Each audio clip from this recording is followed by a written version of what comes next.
ইসরায়েলের দীর্ঘদিনের স্বপ্ন সৌদি আরবকে গিলে খাবে, কিন্তু কোনোভাবেই সেই স্বপ্ন পূরণ করতে না পেরে এবার নতুন পথ বেছে নিয়েছেন ইসরায়েলের প্রধানমন্ত্রী বেনিয়ামিন নেতানিয়াহু।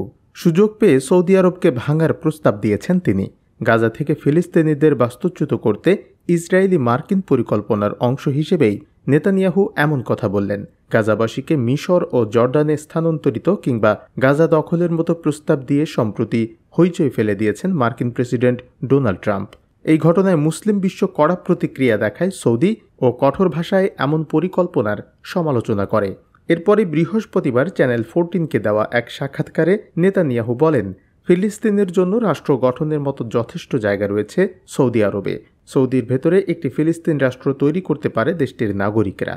তাদের প্রচুর জায়গা রয়েছে, এমনটাই বলেছেন নেতানিয়াহু।